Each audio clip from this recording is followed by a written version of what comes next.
Lewis, welcome. Whoa! Oh! You didn't do it. You didn't do an impression. I'm deeply saddened. I know, but I had to welcome you back. Yes. Well, that is very important. Yeah, because we've been on a wee break. We did some storytelling into the void, and I didn't welcome you back on Friday because it was 5 a.m. and we had to just get that shit episode out the way. I mean, yes, we respect the content we make. Don't you worry. I meant of Doctor Who. I thought we were fantastic as always, but yeah, I mean, we are a revelation. Yeah, the ability of us to do these amazing things. Yeah, we're flawless as that car drives by, corrupting the audio. You're all right. We're doing this next to my boiler. If in about an hour when Chloe wakes up, like, there's a fighting chance my boiler will just go and she jumps in the shower. So, that's exciting. But while Lewis and I were away, Lewis was tasked with a behemoth of a task. I phrased that wrong. That was close enough. So we've been Lewis has been preparing for this for quite a while. Yeah. And I really like Game of Thrones. Well, I bet you fucking do, don't you? And Lewis, I believe, has a few issues with it. Right, okay. Right, we're going to get this out of the way at the top of the episode so that people who think I'm a disgusting cretin can stop listening. Okay, there are 8 seasons of Game of Thrones. There are, 10 episodes per season, and each episode is an hour and a bit long. Yeah. I watched 30 hours of Game of Thrones, the first 3 seasons, and I thought, good fucking God, I have hated every second. This is atrocious. Wow. I'm refusing to watch the following seasons. I know what happens because I watched YouTube videos to catch me up. Just so that if Danny says, oh, but what about that time when Jon Snow rode a dragon about? Woohoo! Then I can be like, oh yeah, woohoo! But aside from that, I have assorted dramatic problems with this. So if you think I'm a disgusting person for making a podcast without fully watching the show, that is completely acceptable. Feel free to kick off in the comments and be like, oh, Lewis, you big stinky face. Yeah. Or whatever. I mean, okay, fair enough. Lewis has got that disclaimer out of the way. But before we even can talk about Game of Thrones, we have to do our age-old tradition, and it's to talk about some bullshit. So, yes, naturally. I'll spin the wheel, shall I? Yeah, do it.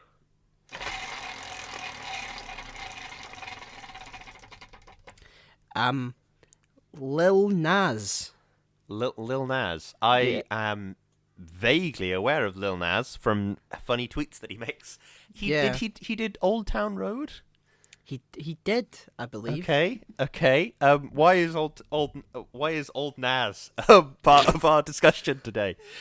Well, Big Nas is part of our discussion. Oh, right. Because I saw his music video. Call Me by Your Name, I think it's called. Okay. And I really like it. It's pretty catchy. It has some nuanced things to say about him and his sexuality and how he sort of relates to that. Nice. And actually, it's a pretty good song, and it pisses off a lot of fucking conservative boomers on TikTok. Oh, so fantastic. Yeah, I have not listened to the song. It sounds like the kind of thing I'd enjoy. I if I'm at all familiar with Lil Nas's work, I'm sure I would enjoy it. A nuanced take on his sexuality sounds interesting. Why is it annoying people? Oh, because he gives Satan, I might be aware. He gives Satan a lap dance in it. Oh, okay. Yeah, and apparently that's sexy. Very much so. Very much so. I was aroused. Thanks for letting me know, Dan. That is just what I wanted to know. Thanks. But no, I think so people are getting pissed off as they always do, and that's fun to see. But yeah, he just seems like a really chilled out guy, and I just thought I'd give him some appreciation cool, man. Yeah. What about you? What did you get up to in your break? Oh, a whole bunch of fucking nothing. I did a load of gardening. There was like trees and crap that were in the way. I removed them. you know how we keep returning to this theme of the previous owner of my house weren't very good at maintaining a house. Lots of things like the wall kind of exploded, but it was actually just a pipe that was easy and cheap to fix, so that was good. Yeah. I have a new tap in my kitchen, which is exceedingly dull, but I'm thrilled by it. And lots of other very dull things happened, which is nice. I mean, you can now like contribute to the life you live by listening to Little Nas's song. So yes, I can do. It's like in Sherlock when Mrs. Hudson is cleaning. Show ever, yes. when she's cleaning, but she has like Hail Satan 666 on while she's she's doing. You could do it like that. Yeah, make some pasta with Little Nas playing. Oh, lovely. Yeah. Yeah. Oh, that's good. I bought a load of pasta yesterday because we eat a lot of pasta. Oh, man, I love pasta. Pasta is great, isn't it? I do like pasta, to be fair. Right, here's a hot take. If I only had to eat one food every day for the rest of my life, it would be some variation on the form of pasta. If I had to just eat, like, dried pasta, it would be quite boring, but, like, then if it was like, oh, dried pasta and maybe some tortellini every now and then. I was like, oh, some pasta. Today I'm having spaghetti bolognese. Tomorrow it's carbonara. The day after it's penne alla ricotta. The day after it's this. The day after it's that. Man, I fucking love pasta. What's your favourite type of pasta? Farfalle. I think they're the best. Little bow ties. Nice. I think they pick up a good amount of sauce, and they're like good for a smooth sauce or a chunky sauce, or even like if you've got big old chunks of sausage or something in there, you can scoop up some farfalles and some sausage at the same time. Love a good farfalle. What about you? It's got to be penne. I'm pretty basic like that. It's kind of the classic though, isn't it? It's like and it's good for, I find, good for if you're having like a bowl of tomatoey pasta and melting some cheese on top. Then I think the penne sort of holds melted cheese very well, which is quite nice. I'm drinking tea. Yeah, I agree. I really like penne. No, that's spoiler alert for an upcoming nugget of bullshit that might have something to do with pasta. Ooh. If you're not cooking something, I will kill you. If you're not using the nugget of bullshit as an opportunity to teach all two of our listeners how to make a decent pasta meal, then what are you doing with yourself? Well, precisely, yeah. I might as well just smash my head into my boiler, which is right next to me. That's clearly the logical option. Yep. In for views. Yeah, and then I do a thumbnail which says, I smashed my thumb... I smashed my face into my boiler. What? Real, not a prank. And then I can have, like, my face all bloodied up with ketchup or something. Yeah. Put that in the thumbnail, and then it'll get 1 million views. Yeah, perfect. And we also talk about Game of Thrones. Just as a wee side bit at the bottom. But yeah. That is... that's the majority of what I've been doing. I tell you what, I've been doing 2 boring things, and you're going to hear about both of them now, so prepare your arse. Thing 1 is I have learned how to crochet, which is kind of dull, kind of interesting. I quite enjoy it. I've made half a small bag, as I said on the other podcast. The other thing is I've been walking around to a lot of places. Chloe got some walking boots for work, and as a result, we're now doing walking and stuff. We've got this thing, Race at Your Pace, where you like sign up for a set amount of miles per month, and then you do it, and then you get a little medal and a little certificate. So that's exciting. That's pretty cool. Before you know it, I will be ripped because I'll be so intensely healthy and fit. Yep.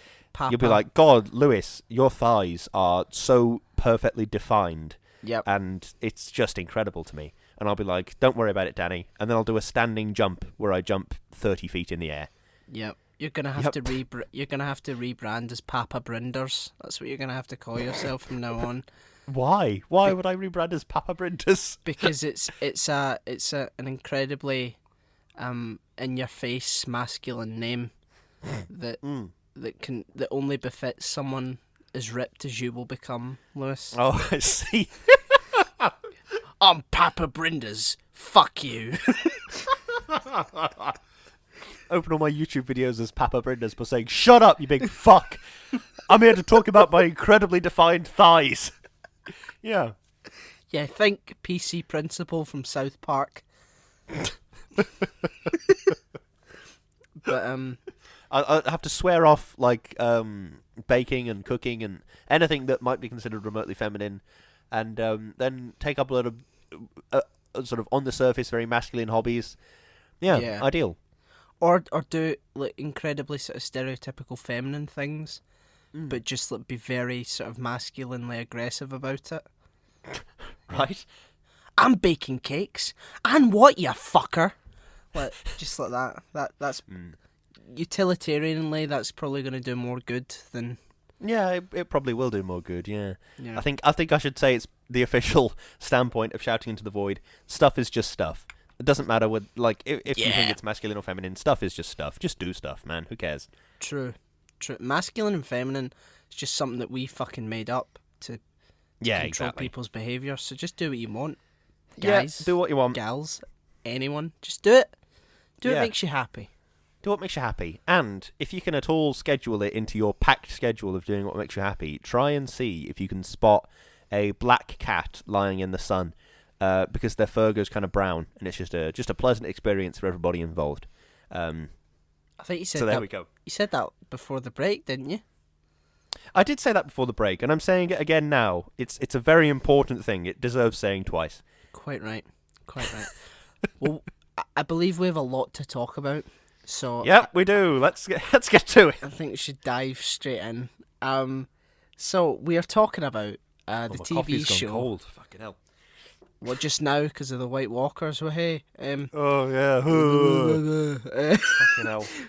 We're talking about Game of Thrones, and it was created by David Benioff and Dan Weiss, based on the book series by George R.R. Martin, and it is starring. I think you mean the book series by Sam in the show, canonically. Yeah, true. Come on, Danny. Okay, wait. Starring Peter Dinklage and Woohoo! Nick. Yeah, I do. I like love Peter Dinklage. He's such a good actor, man. He certainly is. Nikolai Coster-Waldau, Lena Headey, Kit Harington, Amelia Clark, Sophie Turner, Maisie Williams, and a fuck ton of others that I'm not fucking mentioning. Watch the credits. I feel like I should quickly say I do think the others are good actors as well. Yeah. It's not just Peter Dinklage, and I think Peter Dinklage is good. Everybody else is garbage. Everyone's shit. Have you got an opening statement, Cocker? I do. Hit it. Okay. What started out is an intelligent and faithful adaptation of George R.R. Martin's series ended up being the biggest disappointment in television history. There are numerous problems with this show, and I've tried to list them. Wait, I need to turn the page. As I see them, and I would like to personally thank my good friend Lewis for enduring all 8 seasons. Scratch that.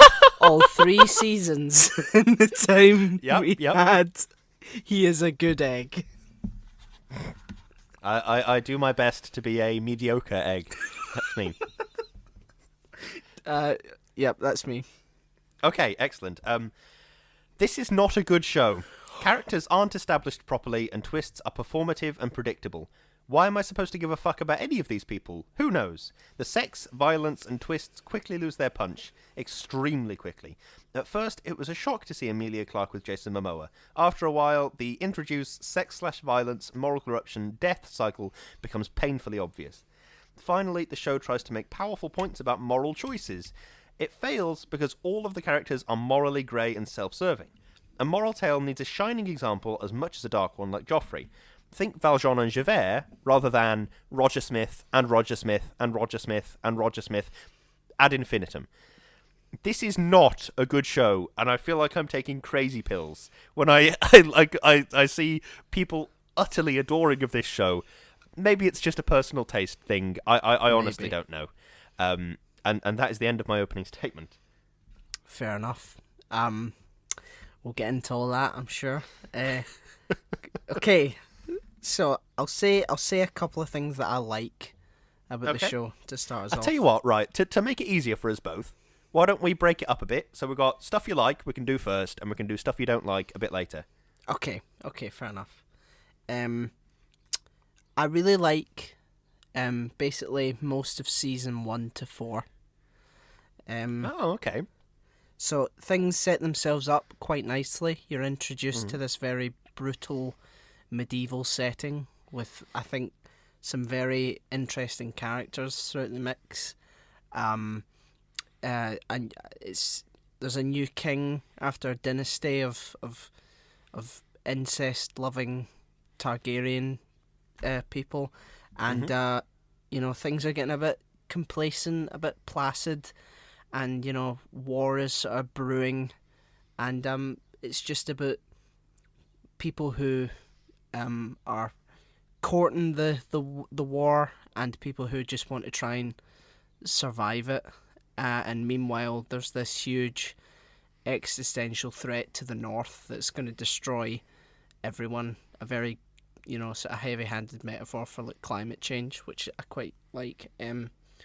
Oh yeah. Okay. Yeah. I didn't quite get that metaphor. Yeah. Yeah. I understand what you mean. It does set things up well. I think I really like some of the performances in this show. I think Gwendolyn Christie is extremely good. I think Peter Dinklage is extremely good. I think a lot of the other actors are sort of passably good. I think those two are the sort of standout, really, really, really good ones for me. Peter Dinklage, Gwendolyn Christie, Charles Dance, very good again. Yeah. Cool. What else? Well, I like this sort of the fact that characters have to endure the consequences of their actions. Yeah, that in is this good. show. They're not afraid to kill people for making stupid mistakes.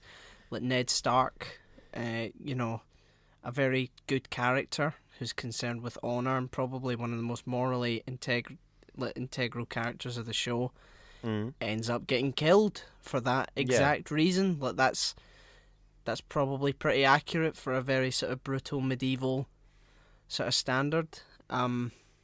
Which it sets the tone immediately that there are, the world in this show is very corrupt and very sort of power-centric, and those who dare to try and be honourable and have a moral code end up getting fucked over and or tested to the point where they nearly give up.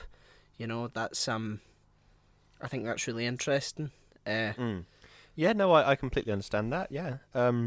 One thing I particularly like about the show, I don't know if I don't absorb a lot of fantasy material in general, so I don't know if it's something to do with this show or something that is a subgenre of fantasy, but I like that it's kind of just humans, if that makes sense. Like, there is, I do adore, like, the Dungeons and Dragons style of, there's orcs and drow and all the elves and all these different types of people, but on the same level, it is quite nice to be in a situation where it's like, it's kind of just like a load of blokes. They're kind of just a load of guys running around. Like, I kind of do quite like that in a funny way. So that's nice. Yeah, I like that it's what am I trying to say? It's the Star Trek thing of like, well, every Klingon is perpetually furious. Every Romulan is perpetually crafty. Every etc etc etc. I would quite like that in this show. It's, well, every human is perpetually changeable. And that's sort of, it's something you see with, what's his face? Gets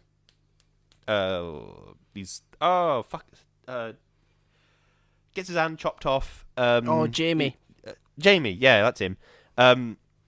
Like, he's inherently changeable, and he changes throughout the show. And that's nice to see, it rather than, he's just reliably the same character 24/7. You know what I mean? That's something good, rather than, no, this guy is just an orc, therefore he will be perpetually angry, and it will not be explained.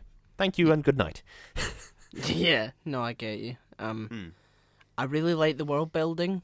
There's inherent sort of culture and history that's like you recognise before you're like even told anything. Like, there's like house banners and sort of house colours and stuff like that. There's like its own religion. It has like, it's very sort of, the world building is very good. You're told about the history and like conversation and all that. So it's like you're really sort of encouraged to immerse yourself in the world so that you can better sort of empathise with the characters that you're watching. So I really like that.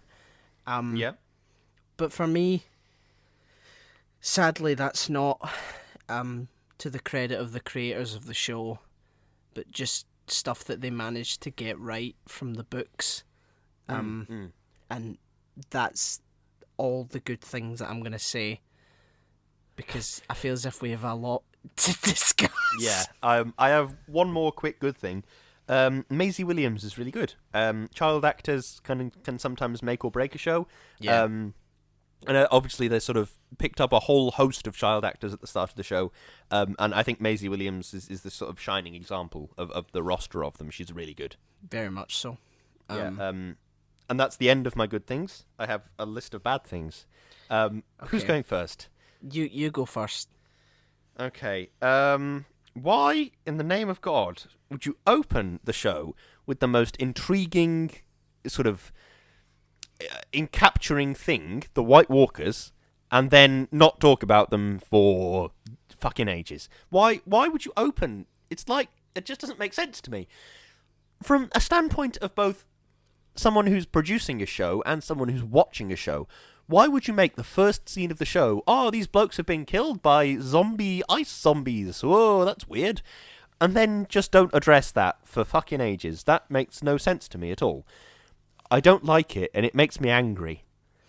I would argue that because while they are a huge threat, it's like we need to establish the sort of political situations that other characters are embroiled in, and how it's going to be very difficult for a lot of characters to, give up their petty political squabbles to deal with a threat that will destroy everyone.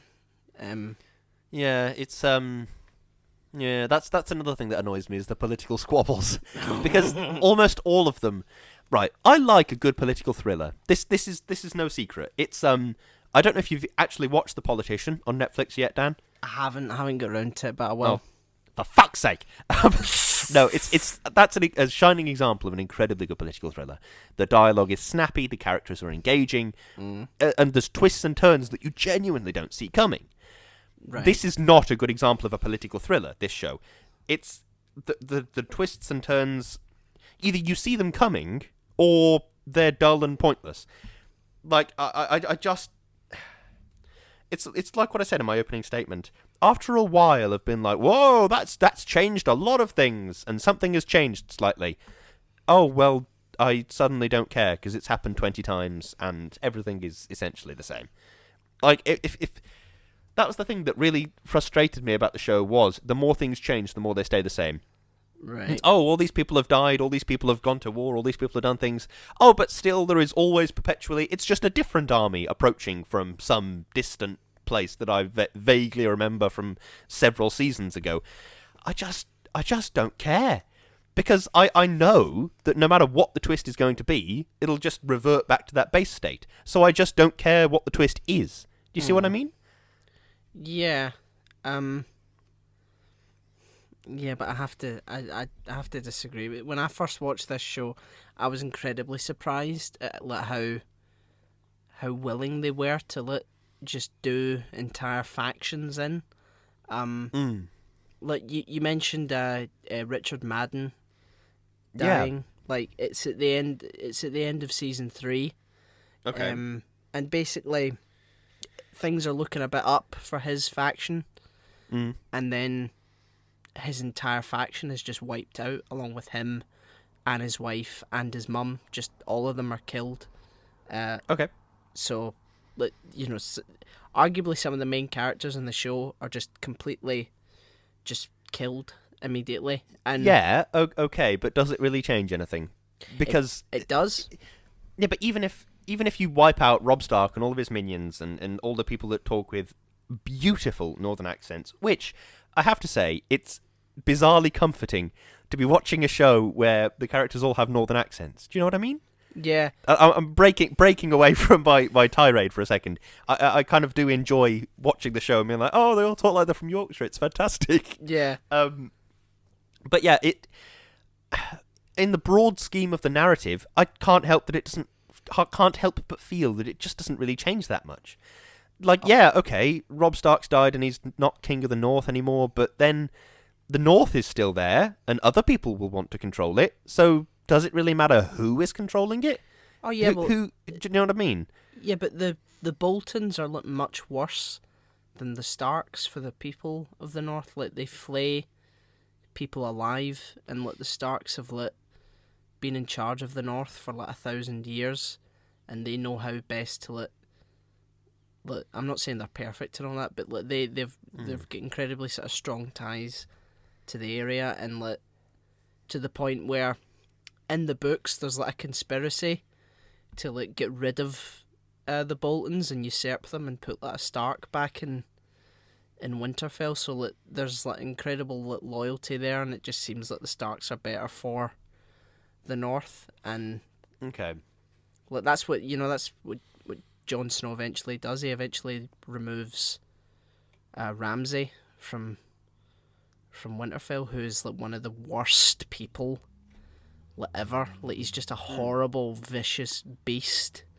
So I think if you engage in the sort of world, it's these people are really bad for just the ordinary sort of peasant that lives there. It's going to be, Yeah. you would rather have Jon Snow as leader than someone like fucking Joffrey. I mean, it's No, I mean, I don't get me wrong. I do understand that, having a deliberately cruel king like Joffrey, or a deliberately cruel ruler like the Boltons, I do understand that would be inherently bad for the people of the world. But because I don't spend enough time with the people of the world, I can't bring myself to give a shit. Because it's... The thing that I find interesting, this is taking a bit of a departure, but stick with me, hold my hand, and we'll be okay. Yeah. The thing that I find inherently interesting about real-life royal families and dynasties and stuff is that the reason they have power is that it's from time immemorial. The only reason the Queen is the Queen is because in 1066 somebody did something, right? Yeah, true. So that's the reason I find it interesting. But the only reason that Jon Snow, I'm supposed to give a shit about him, is because in 2012 somebody did something. Do you know what I mean? I understand this is a very shallow way to look at it, but I just don't care. Nobody has... I feel like I'm told a lot about why I'm supposed to care about these characters, but then I'm never shown why I'm supposed to care about these characters. The reason I care about characters like Gwendolyn Christie, the reason I like her character is because I see her inner turmoil, and I sort of figure out her inner struggle, and I sort of learn about her inner struggle as she develops as a character, rather than just, oh, this is Gwendolyn Christie. She is a no-nonsense woman who's sick of dealing with misogynistic attitudes of the time, and then I'm this enormous info dump. Do you know what I mean? That was one of my great problems with when Natalie Dormer rocked up. And I was just told everything about her straight away. It's like, oh, all right. Well, I would rather have seen her put into a difficult situation, seen how she deals with that, and then use that information to build knowledge about her character. Yeah. I think that's another of my great problems with the show, is the character building is bizarrely flawed. I'm told a lot about these people, rather than shown anything about these people. I just...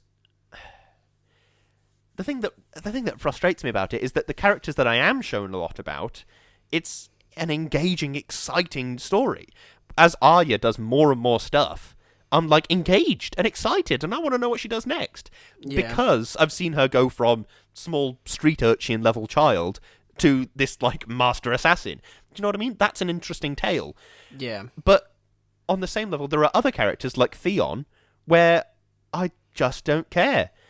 He opened the story as just a bloke, and then he was tortured for a bit, and then he was just another bloke. I just don't care. Do you know what I mean?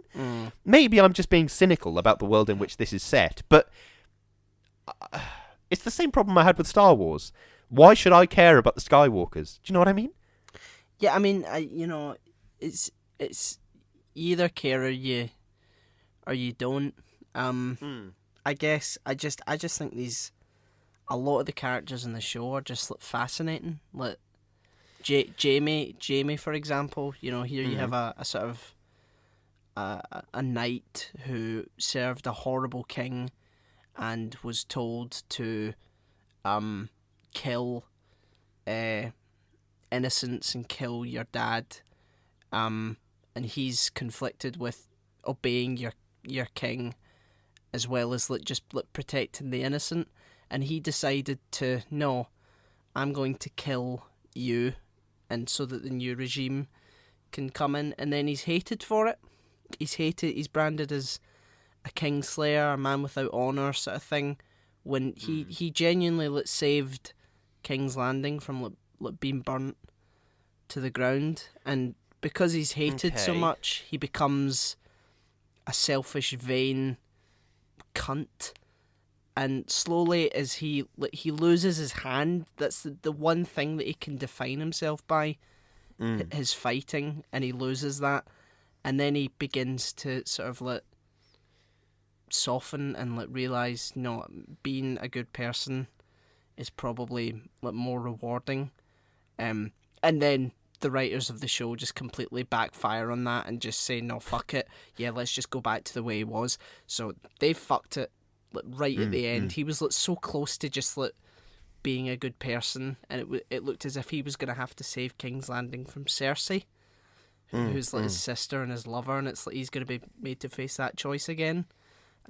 Yeah. Which it's an interesting sort of arc, and I hope it's resolved better in the books, but they just completely 180'd him at the last minute.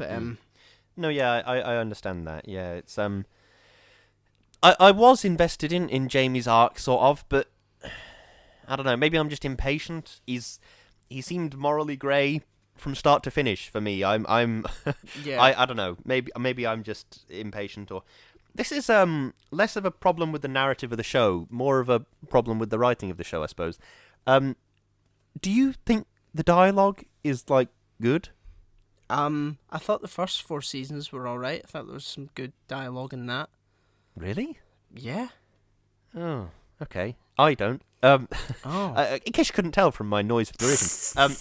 Yeah, I just felt like I could predict everything they were about to say based on what I knew about the characters and the way that everybody else was speaking. I felt like I could guess what the lines were going to be. Yeah. I think the thing that makes good dialogue for me is, well, 2 things: punchiness and unpredictability. And I felt like the dialogue in this show had neither of those things. Maybe this is, again, me holding this to a bizarrely high standard, but it's almost cult-like how people worship this show. So I thought, yeah, this is going to be amazing. Then I started watching it, and I was like, oh no. Oh, no. Yeah. The dialogue in particular was something that sort of grated on me early on. I thought, yeah, it just wasn't wasn't good. I just didn't like it very much. Damn. I don't know. I hated the show from season 5 onwards because right. it was so clear that they just ran out of stuff to adapt, and were just making really stupid decisions. Like Tyrion was suddenly fucking stupid, and was just making really dumb decisions for the sake of it. But he did grow a beard, so that's important to bear in mind. Yeah. The thing with Tyrion that a lot of people are annoyed about in the books, Tyrion, he tells a story in season 1 in the show and the books about this woman that he falls in love with. Yeah. Tysha, her name was, and she was it turned out that she was a prostitute that was hired by Jamie to sort of fall in love so that they could just eventually get married. And then she was it's a very horrible story that his dad did to him. But in the books, it's revealed when Jamie releases Tyrion that she wasn't a prostitute and that she did actually love him. Okay. And that sends Tyrion into a downward spiral where he becomes a very horrible character who's entirely fueled by getting revenge on his family, and he hates Jamie as he leaves. He hates the one person that he loves, and just becomes this horrible person who goes across and wants to influence Daenerys in order to go back to Westeros and kill everyone. Like, he's just a very broken, bitter individual. But the show, for some reason, completely omitted that.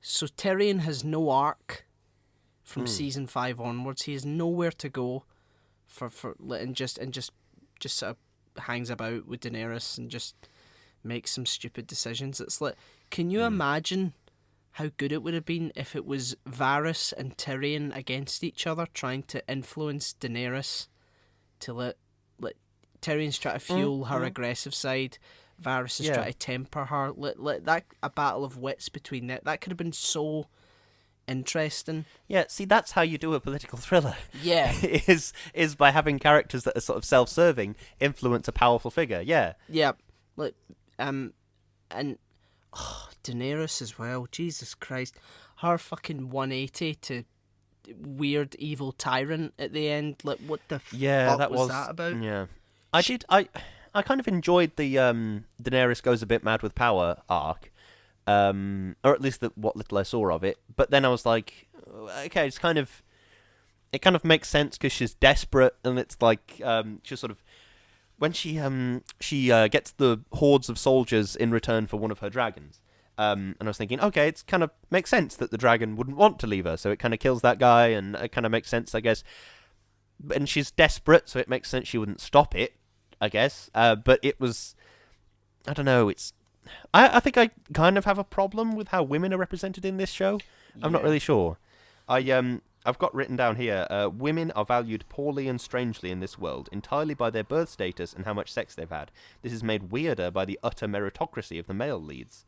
The one saving grace is Khaleesi's almost feminist story about garnering power for herself. Still, her power comes from her birth status and from her husband's influence. It's just women are valued very strangely in this world, and I don't quite know how to describe it, to be perfectly honest with you.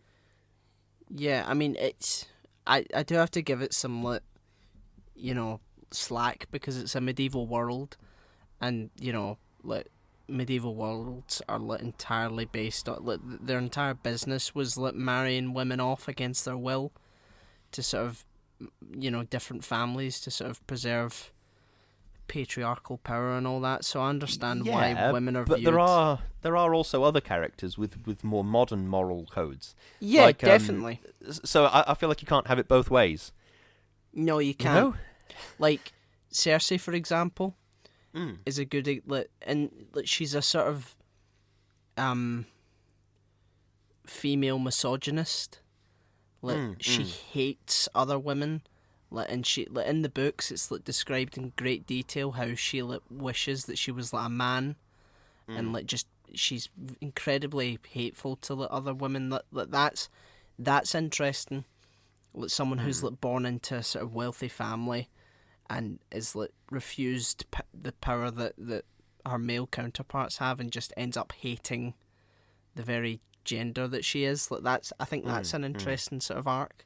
But the show itself, Sansa, it seems to me that what the writers think are good character arcs for women are just for women to become soulless fucking, conniving, horrible people. That's girl power. No, that's just it's just horrible, cold, calculating pieces of shit. That's not girl power.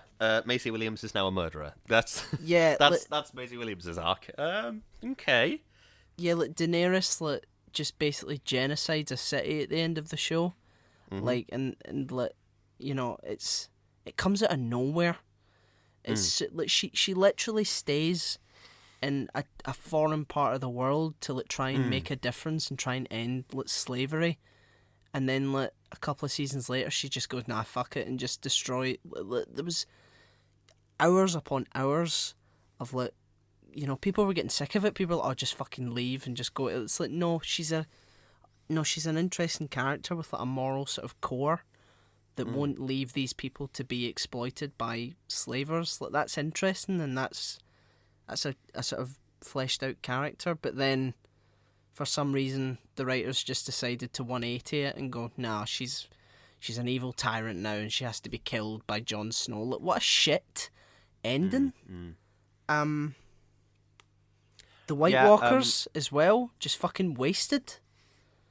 Like, just building them up for fucking seasons, and the Long Night coming again. Oh, lasted one fucking episode, and that was it. What? This fucking show. Would you like to know about a bit that made me very angry? Yeah, go on. It was in season 1, I believe. And I was thinking, why should I care about any of these characters? None of them are sort of very developed. None of them are developing. Why should I care about anything that happens to any of them? And I've forgotten his name. Is it Basil Rathbone? Is that his name? He plays the first Doctor in that documentary about William Hartnell. He plays Argus Filch in Harry Potter. Oh yeah. What's his name? Fuck. I know who you mean, though. I'm gonna have to Google it because it'll piss me off otherwise. No, Basil Rathbone was that Doctor, the Sherlock Holmes actor. Was he in season 1? I have no idea. David Bradley. That's the David name of the, Bradley. that's the name Yeah. of the guy. It might have been season 2. I might have got confused. But he says to Catelyn Stark, which, Jesus Christ, it's like in all the subtitles. Whenever they said Catelyn, and I saw how it was spelled, and I thought, I mean, it's Caitlyn, but he says to Catelyn Stark, Lannisters, Starks, why should I care about any of you? And she sort of looks at him, and I thought, fantastic. She's about to say something that'll get me energized and engaged about all the different power struggles in this show. Smash cut to Daenerys, fucking somewhere else. Who cares? And I was just like, what the fuck was that? I was about to learn why I should care about any of these people, and then it's a smash cut to something else entirely. Then we come back and we discover, oh no, Robb Stark has been married to one of David Bradley's daughters or something, in order to secure a land route. Okay, so that explains why David Bradley should care, because he now has a vested interest in Robb Stark. But that doesn't explain why I should care. Oh, that really annoyed me, because it's such a wasted opportunity. Yes, you can sort of marry him off, but making a point about how this one guy should only care because he now has a personal interest just makes me think, well, I don't have a personal interest. Why should I sit here and watch? Do you know what I mean? I don't know. I just think there's some really interesting characters, and I just want to see how they do in this horrible world that they inhabit. Like, Well, I mean, yeah, I know what you mean. Like Jon Snow, for instance, like a boy who was born a bastard, which is like an incredibly bad status for noble-born people, hated by his adoptive mother, never knowing who his mother is, and treated completely differently, and he feels the only recourse is to just join a group of celibate watchers on the wall, because that's the only sort of purpose he has, and he realises that he has a talent for leading. He's an honourable person. He breaks immense cultural sort of norms by bringing a group of people that are deemed as just savages and horrible beasts across the wall, because it's ultimately for him about preserving life and humanity, and he's betrayed for it and he's killed, but because of the magic of the show he's brought back, and there's whole things about him just being after season 6 no one dies, the characters are not held responsible for their actions anymore. It's very sort of superhero-ish, and Jon survives insurmountable odds 8 times in the course, but he's an interesting character until season 8, where he just sort of goes, "She is my queen," throughout the entire. That is all he says throughout the entire season. I understand what you mean, but this is a bit of a tenuous example, but it's the only one I can think of. So again, if you can hold my hand for the second time today, okay. and we'll get through it. In our house, we have a bit of a fondness for sort of, I was going to say sort of murder thriller type books. Somebody has been killed, and we don't know who or how or why. Let's follow the adventures of this detective as he figures it out, sort of thing. We quite enjoy those kind of books, and a sort of a stalwart part of those styles of books involves sort of opening with the character facing some fairly minor thing in what's to come in the events of the story. Yeah. Like, there's one of them that's really good, which I've completely forgotten the name of. If I'm editing this, so if I remember, I'll put it in here. Okay. But yeah, she works at like a animal shelter, like a dog shelter, where they sort of rehabilitate sort of I was going to say like abused dogs and sort of rehome them and stuff. And it's something very small, like somebody comes in and asks after a dog that was theirs, but then they were found to have been abusing it, so the shelter took it. Mm-hmm. And then it's seeing how this one character deals with this particularly minor situation in terms of the events of the story is indicative of how she will behave for the rest of the book. And what that means is that I'm learning about the character by seeing her do things, rather than being told, oh no, Jon Snow's a bastard. And in this world, it's almost as though fucking Sam looks directly into the camera and says, in this world, being a bastard is a bad thing. It feels really intensely bizarre to have such important things just told to me, handed to me on a plate. I want to work for it a bit. Do you know what I mean? Otherwise, I'm not invested in the characters. I see what you mean about saying you're invested in the interesting characters, but for me, I want to get invested much, much earlier than seasons down the line of watching Jon Snow and Ygritte, is that her name? Yeah. Run around the snowy wastes. Yeah, okay, great. They're running around the snowy wastes, but so fucking what? Like, I don't know. It's I enjoyed the chemistry between those two, which was good. I mean, they got married in real life, so I presume they do have chemistry. Yeah. So I enjoyed those two. And then that's good. And then she's killed by the young boy. Oh, she's an engaging character. What do we do? Kill her, quick! Oh, for fuck's sake. Yeah, I didn't like this show. Can you tell? I don't know. I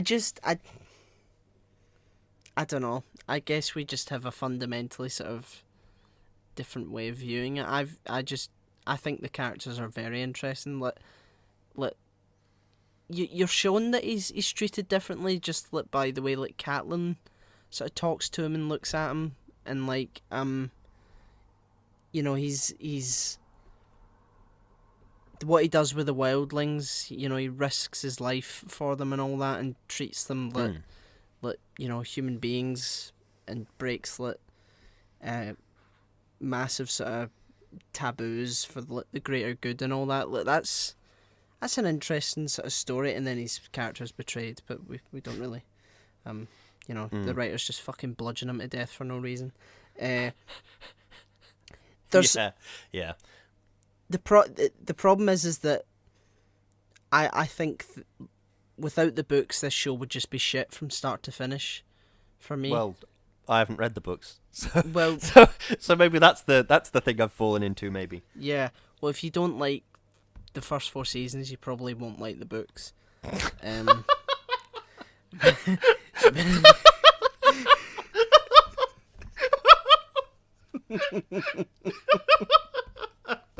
For fuck's sake! Oh god, no! I don't imagine I would enjoy the books. No, no, you probably won't. Oh god. I do want to talk about some stuff that were just omitted from the show, of course, that are really good and just could have been really interesting. So Catelyn, after she dies in the book, she's resurrected. Okay. And is a murderous, hateful zombie, basically. And cool. There's a whole arc about her being put to rest by Jaime and Brienne. And that's a sort of another notch in Jaime's sort of arc to becoming a better man, sort of thing, which is really interesting that they just completely axed. Dorne, the way Dorne is treated in the books, it's not just remind me which one Dorne is again. Is that where they got the Unsullied from? No, the south of Westeros. Oh, Jesus Christ, maybe. Like, yeah, Um, I'm not surprised that he just forgot them, because like, they're completely overlooked in the show, whereas in the books it's a complex political situation yeah. where they're trying to sort of outmaneuver the Lannisters and stuff like that. So it's like, and they're actual characters with actual motivations rather than just sexy tanned people killing for no reason. Like You know what this show needs? It needs a sprinkling of sexy murder. Yeah. yeah, Because we haven't got enough sex and murder in this show. Let's have some more sexy murder. Yeah. the way the White Walkers are portrayed. Mm-hmm. In the books, they're not portrayed as just zombies following one sort of controller sort of person. They're like an actual sort of race of people that don't have like a definitive leader, not yet anyway, but they have their own culture, their own sort of language. They're not like zombies. That's cool. They're just like a different sort of form of life. See, that would have been really interesting. Yeah. I would have been invested in the White Walkers if that was the case. Well, maybe you should read the books then. Maybe, yeah. It's Sorry, yeah. Go on. Carry on with your list of things that were axed. I think that those are the three main things that they should have paid attention to, but no, they fucked that off. Yeah. See, that's something that I do find particularly interesting is negotiating sort of cultural differences. Like I enjoyed the fact that Khaleesi was sort of, I keep calling her Khaleesi, Emilia Clarke was sort of out of her depth in a strange way, because she was sort of she had no idea what the Dothraki were like until she was married to one, and she was just sort of like a what's the word, a fish out of water, no idea what's going on. And I kind of enjoyed seeing how she sort of dealt with that situation and how she did things. And then very quickly, everybody was just involved in the power plays and political struggle, and it's just like, well, it's just one big game of what's Thrones. The it's, the whisper game where you whisper something in someone's ear and then they say it to the next person, and then you get to the end and it's a different thing. But yeah, the thing that I think made the show particularly poor for me was that I was watching the show in tandem with listening to a podcast. Which was not at all related to the show, aside from vaguely, they're both fantasy. There's this podcasting company based in Australia that I really, really like called Sans Pants Radio. And they run a podcast called D&D is for Nerds, and it's like a live-action D&D game. And the DM is like a really skilled storyteller. Yeah. And I was listening to that in tandem. So I'd watch a couple of episodes of Game of Thrones, then I'd put my headphones on, listen to the podcast, and I would be making dinner, doing laundry, whatever it was. And I was really enjoying this D&D podcast, essentially. And I was thinking, well, I'm really interested in the crime families of this one specific area of this made-up world. That's a really interesting cultural difference, how there's these crime families, but also a gnomish family who are sort of helping to make these advanced weaponry, but they don't really want it to get out of gnomish hands. Yeah. But other factions want that. And I was really invested. And then I would watch Game of Thrones and think, oh, well, none of these characters are interesting or developed, and yet somehow, do you know what I mean? It was really this bizarre contradiction for me to think this is just some bloke in Australia who's telling this incredibly good story, this really skillfully told, interesting motivation for all these characters, and then I'd watch Game of Thrones and think, well, that's a bit shit. I know this is a personal Lewis Brindley thing. This is not a George R.R. Martin thing or anybody else thing. But I think that might be another reason, another nail in the coffin of why I didn't like Game of Thrones.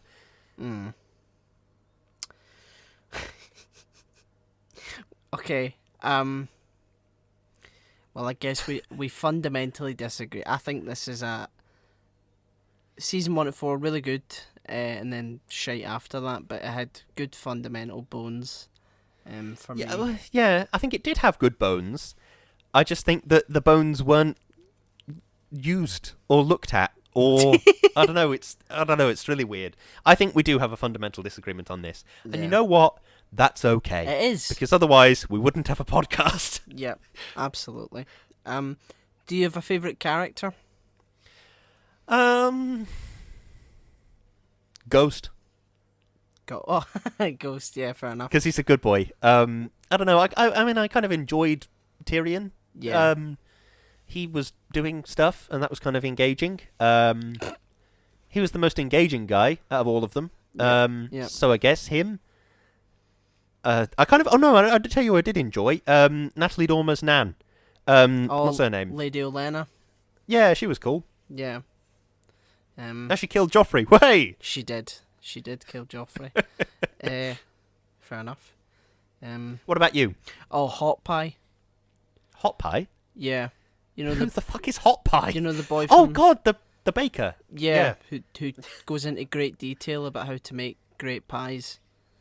Oh, nice. Okay. Yeah. Like, he shows up again in season 7. And, okay. And like just explains to Arya about making a really good meat and kidney pie. And I'm like, you don't see him again, but it's implied that he survives. So, yep. Okay, so he just shows up to tell Arya about pies. Yeah, basically. That's the only function he serves in the narrative. Well, is like he a also pie based. he also lets Arya know that Winterfell is safe to go back to. Oh, okay. So that's pretty cool. Yeah. Well, yeah, he was cool, I guess. Yeah. He was a small character, but yeah. But a good egg. A good egg. I think that brings us to the end of the podcast about Game of Thrones. Oh. Happy Void 70, everybody. What?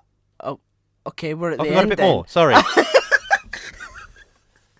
I just want to say a couple more things. Yeah. Go for it. Bronn, a sellsword, who doesn't know what borrowing money is somehow appointed the Master of Coin. Yeah, at the end of the show. Yeah. When I saw that, I was like, okay, all the other appointments on this council kind of make sense, but Master of Coin, really? Yeah. Wouldn't he make more sense as some kind of military advisor? Yeah. God knows. Tyrion isn't mentioned in A Song of Ice and Fire, the book at the end. Oh, okay. Of course he would be fucking mentioned. He's like been Hand of the King and Hand of the Queen. It's a callback to season 2 where Varys says the histories won't mention you. And it's like, yeah, okay, that's funny, but like, no, he obviously he would be fucking mentioned. Fucking stupid. The time causal loop with Hodor, like that's just dropped. Like that just fucking comes out of nowhere and is never picked up upon again. They just set shit up and don't follow through on it. The White Walkers from season 1, this big fucking existential threat that's going to kill everyone. Yeah, Arya jumps out from the shadows and lunges. And stabs a guy. Yeah. You know, he can survive Dragonfire, but he can't survive Valyrian Steel, which is forged by Dragonfire. Okay. Euron Greyjoy, in the books, is a scary, fucking tyrannical wizard that wants eldritch power and will commit immense atrocities to get that. And in the show, he's a cocky pirate boy who goes about and just says, "I want to fuck the Queen," and that's it. That's this entire arc right there. Amazing, well done. What else? Anything else? Slaver's Bay. Yep, just fucking left with 2,000 sellswords to guard it, and Dario Naharas.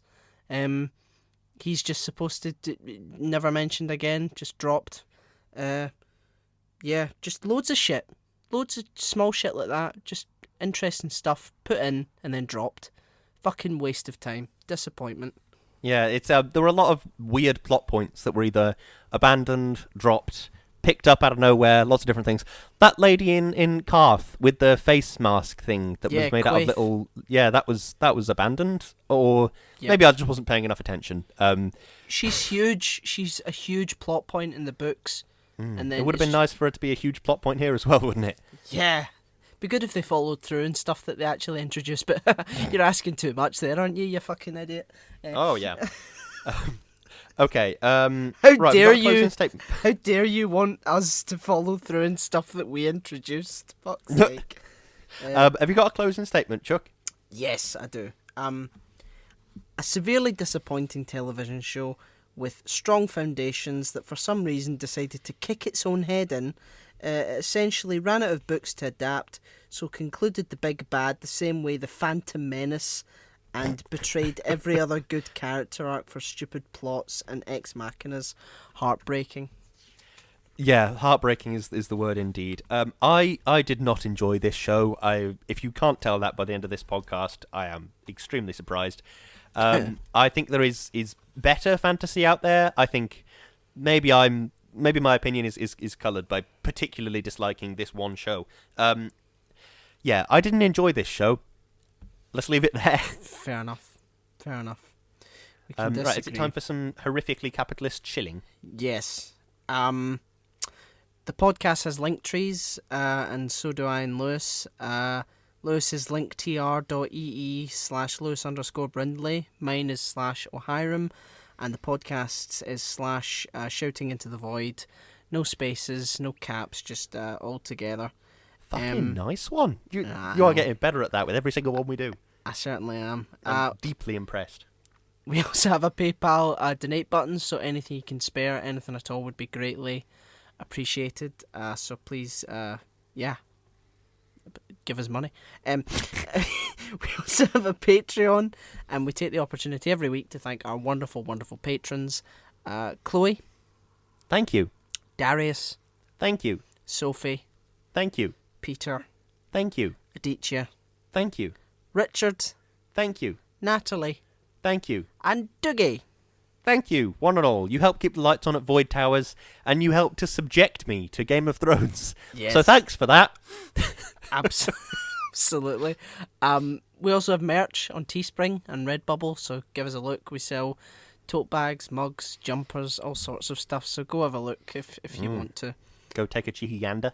Yes. And last but not least, we are supported and partnered by a wonderful company called Number 12 Crochet Avenue, and Lewis is going to say some wonderful things about them, all of which are true. Yes, indeed I am. Number 12 Crochet Avenue is a wonderful company run by my wonderful wife in which she crochets and does a lot of everything to do with crochet, essentially. If you would like to keep up to date with the cool things that she's doing, you can check her out at Number 12 Crochet Avenue on Instagram, and you will find a whole host of fascinating, interesting, and delightful things there to enhance your senses and make you go, oh, that's interesting. So go and check that out at Number 12 Crochet Avenue on Instagram. Yeah. Well, yeah, that was Game of Thrones. and this is the 70th episode. It is. Of We've done Shouting 70 into of these. Oh my god! I know, isn't it incredible? Yeah.